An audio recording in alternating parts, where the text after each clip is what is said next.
Меня зовут Арман Батаев. Я финансовый консультант, сооснователь и руководитель компании Harry Babsman. Это управляющая компания по управлению инвестиционными фондами. Лицензию получили в МФЦ. Второй проект – это FinMentor KZ. Это школа по финансовой и инвестиционной грамотности. Там есть разные 4-5 курсов, которые, так скажем, учат управлению деньгами, бюджетировать и инвестировать на фондовых рынках.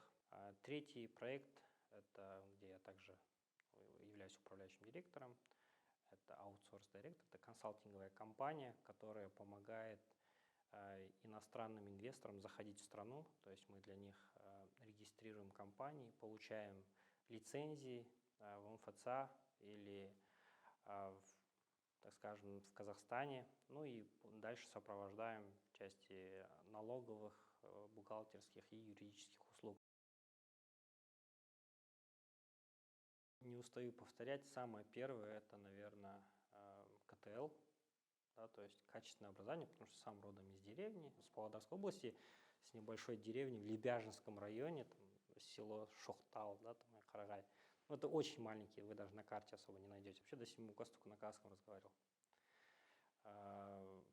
Поэтому всему, чего я достиг, я обязан именно своим учителям в лицее, которые дали хорошее качественное образование, с помощью которого я мог по Балашаху, сначала в КБТУ на грант поступил, потом сразу же дальше по Балашаху поступил в университет, в один из самых таких топовых хороших вузов, и сумел его закончить.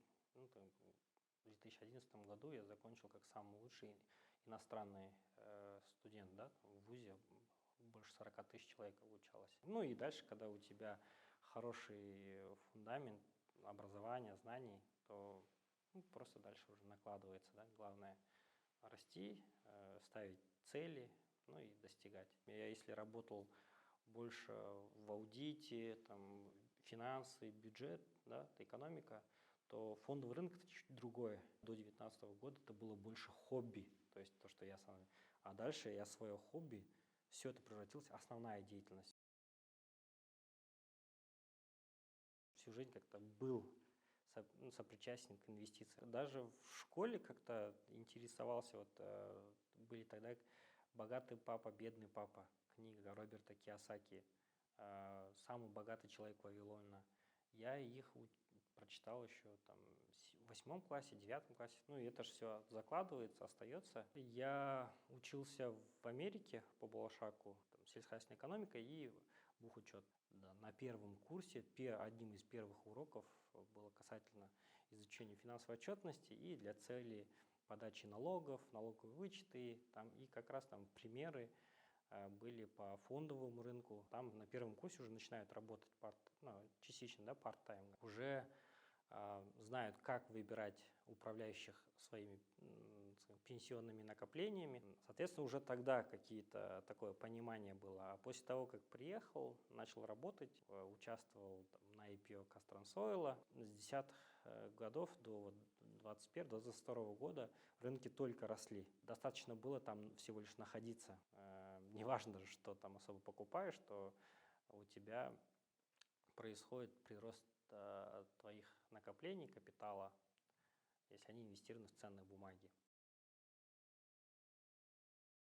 Мы всегда курсы начинаем с финансовых целей. Они должны быть для тебя очень важными, актуальными и действительно твоими, а не какими-то навязанными, ради которых ты будешь стараться, то есть приумножать свой доход, вторая, третья работа, условно, дополнительные доходы какие-то, ради которых ты будешь ужимать свои расходы, чтобы они не росли пропорционально твоим доходам. И каждый раз, когда твои доходы увеличиваются, больше направлять на сбережения и инвестиции.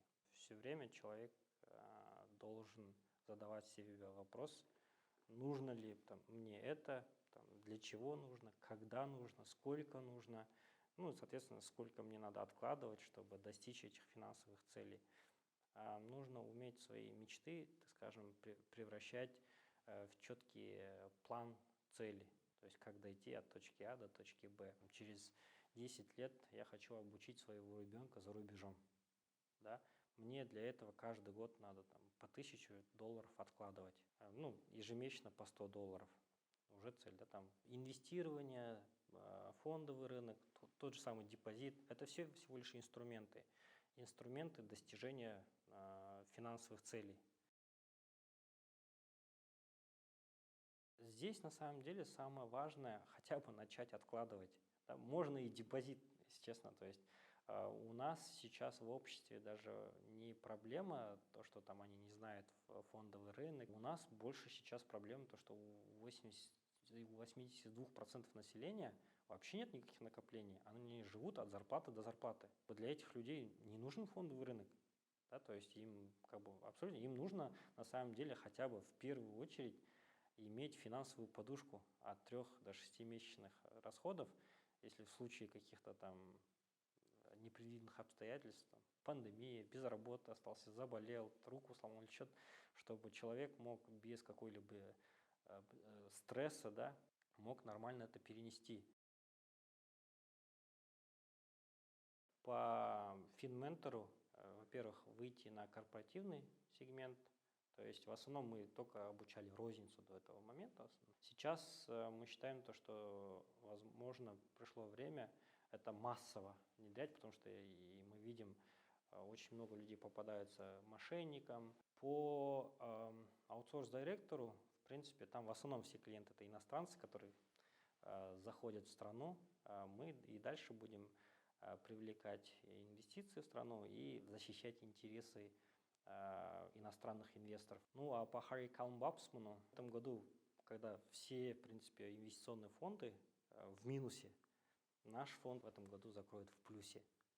Да, поэтому я думаю, наши результаты сами за себя будут говорить, и мы уже с этими результатами проаудированными сможем пойти к состоятельным клиентам и уже будем говорить, что вот такой фонд, где вы можете отделить от своего бизнеса свои накопления на будущее свое финансовое благополучие на пенсии. Да? Ну, неважно, что случится с вашим бизнесом, что как пойдет, но часть должна быть отделена, как в любых других развитых странах.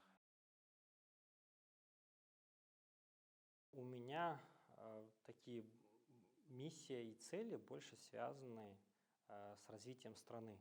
В этом году мы с друзьями как бы построили общежитие для девочек, то есть там около 100 девочек живет рядом с Евразийским университетом. Это был полностью частный, дальше уже общежитие для мальчиков хотим сделать. Сейчас мы приступаем и ищем ну, как бы здание или землю, если, ну, как раз можно обратиться, если есть рядом с университетом какая-то земля или гостиница, здание, да, там больше 1000 квадратных метров, то мы готовы выкупить, и мы полностью его, ну, как бы реконструируем. Я свою там жизненную цель вижу в этом. То есть у нас большая нехватка общежитий, школ, да, то есть, в принципе, основную часть, которую я зарабатываю на своих проектах, я направляю на, так скажем, на образование, потому что когда-то я сам многих вещей вот этих достиг с помощью образования. Верю то, что ну, как бы, талантов у нас много в регионах, и им самое главное чуть помочь. То есть я верю то, что страна может какой-то значительный скачок в развитии сделать, только если у него будет достаточно хороший человеческий капитал. Увеличивайте свою цену, получаете всегда новые навыки и увеличивайте доход, но не забывайте контролировать свои расходы. Дальше уже, в принципе, само все сложится.